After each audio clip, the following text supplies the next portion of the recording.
পছন্দ হয়েছে। আলহামদুলিল্লাহ। হ্যালো, কে? এ বাবু, আসসালামু আলাইকুম বড় ভাই। ওস্তাদ জামান ভাই না?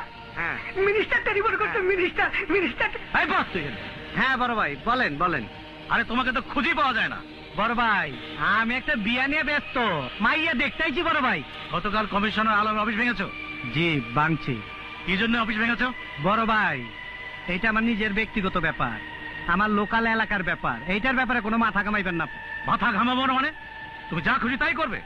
তুমি একটা কমিশন অফিস ভেঙে দিয়ে আসবে? না না বড় ভাই, আপনারে বলা যাব না। আমি খবর পাইছি ও আমার বিরুদ্ধে বিরাট একটা গিরিঙ্গি খেলতেছে। কিন্তু তোমাদের ওসব ভাষা আমি বুঝি না। তোমার সাথে কমিশনের কোনো গন্ডগোল থাকতে পারে না। তাহলে আমার ক্ষতি।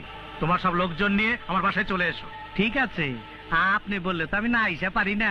আমি আসবো। আমি তোমার পায়ে ধরি, আমার ওনার কাছে নিয়ে চলো। নিতে পারি, তুই যে ফটর ফটর করস এই কথাবার্তা কবি না। হ্যাঁ ওস্তাদ, একেবারে চুপ চুপ, চল। একটা কথা কম না। আজিস ওস্তাদের কাছে গেতাছি।